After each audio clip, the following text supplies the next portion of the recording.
Hello everybody, my name is Mark. This is Why I Hate the World. How you guys doing? So there is this meme which is kind of making its way through Republican circles, and it's "Let's go Brandon." You're seeing this all over the place. People are posting it in like comments on YouTube videos and on Reddit. Apparently there was this pilot for Southwest Airlines who said this over the loudspeaker, and a bunch of his passengers got angry at him. What does this even mean, right? Well, it means fuck Joe Biden, basically.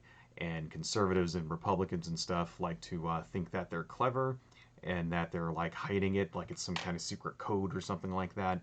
And, they're very proud of themselves for coming up for this very obviously very clever euphemism. This started on October 2nd during an interview with a NASCAR racer named Brandon Brown on NBC.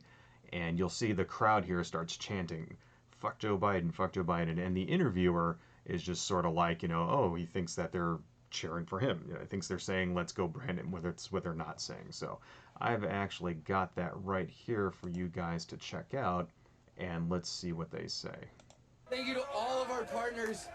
Oh my God, it's just such an unbelievable moment. Brandon, you also told me, as you can hear the chants from the crowd, let's go Brandon. Brandon, you told me you were going to kind of hang back those first two stages and just watch and learn. What did you learn that? So that's basically it right there, I mean, there was what, like 10, 20 people in the crowd there chanting, fuck Joe Biden. And the interviewer was just, trying to keep control of the situation. Maybe she really didn't understand what they were saying. Maybe she did. But, obviously can't say that on TV. And so tried to, like, bring it back around to the person she was interviewing, whatever. That kind of caught on, and it's just sort of spread around the country. And it's become sort of like the latest dipshit identifier for the right wing in this country, Because the right wing, they like to have these little brainless little slogans like this. Before Let's Go Brandon, it was actually Make America Great Again. And before that, it was Lock Her Up. And before that, it was Where We Go One, We Go All.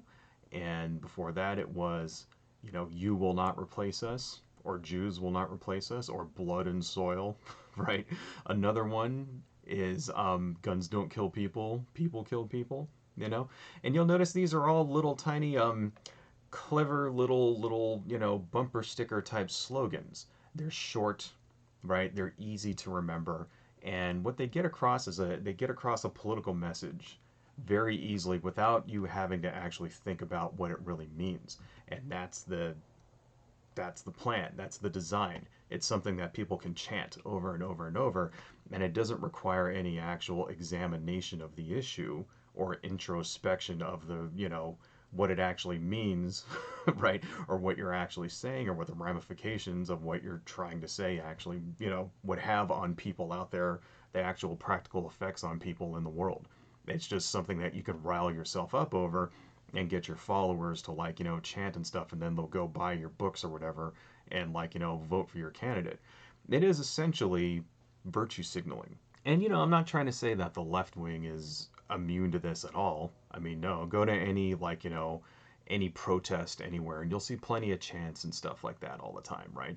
The thing is, they don't really seem to catch on like this, do they? You don't actually see chants at, like, say, a BLM, protest or something like that, or like a environmental protest or that kind of thing, and it doesn't really seem to, like, catch on like that. You don't see bumper stickers, you don't see people wearing t-shirts with all this stuff, right? And I mean, the closest that I can think of anything from the left wing over the past 5 years would maybe the closest would be defund the police. Right? But that's not a chant. Like, people don't sit there and chant defund the police and shit like that. It's like it's actually stands for something, right? And it requires you to actually think about what it really means, right? It's not just some dumb shit that you can, like, paste on a fucking hat somewhere and, like, wear to, like, virtue signal to your other friends and everything that you're on the right side. Here's the thing about this Let's Go Brandon thing, right? It's not just something that you're seeing the MAGA people chant or anything like that, or, like, morons at a NASCAR rally or whatever. It's an actual insult aimed at one person who is the President of the United States, And you're actually seeing politicians and stuff like that pick this up and use it all the time. Florida Governor Ron DeSantis has embraced this, right? Greg Abbott, the governor of Texas, actually tweeted it out. The governor of Texas basically tweeting out, fuck the president. All right, that's a thing that's happening now. Representative Jeff Duncan from South Carolina went on the House floor wearing a face mask with that, and on the front of his face mask, right? Basically, I mean, ridiculous. Ted Cruz posed with a picture of it at a sign at the World Series. So it's not just like, Jethro and his toothless friends, right, at a NASCAR rally watching a bunch of fucking like, race cars going around in a circle 700 times drinking beer and saying fuck the president. It's like the actual politicians are doing this in our government right now. They're going into government buildings with these slogans on their hats and on their face masks and stuff, right? They're tweeting it. They're actually tweeting this out. They're using social media, tweeting this to their people. And it used to be, I don't know, I touched on this in a live stream last week. It used to be that the conservatives and the Republicans in this country would often say that liberals and Democrats and progressives, all they did was name call and insult because their ideas weren't good enough to debate.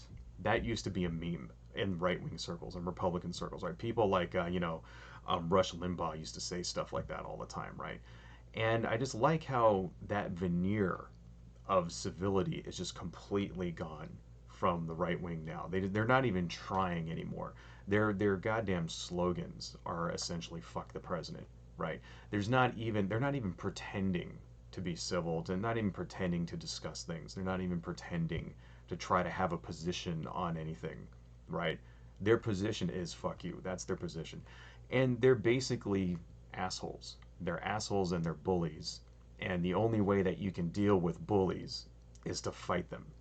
You have to fight back. You have to push back when you see these things. So yeah, if you are on an airplane and the pilot says this over the loudspeaker, complain, right? Be a Karen, complain, and because that shouldn't be allowed to stand, right? If you're in a business somewhere, and the guy is saying it or whatever, the guy behind the counter is saying this, right? Complain about that shit, okay? And if you have friends and family that are buying into this shit, please talk to them, explain to them why this is a bad thing, okay? Because the political discourse in this country is just going down the goddamn toilet, and we're just becoming more and more divided each day that goes by. And it's really all because the right wing in this country is filled with a bunch of assholes. That's really what seems to be happening here. So fight back against them, folks. Don't sit down and just let them fucking kick you like a bully, right? The only way that you can deal with bullies is you have to beat the shit out of them. And, politically is what I mean. Get out there, be active, vote. That's all I got, folks. Adios.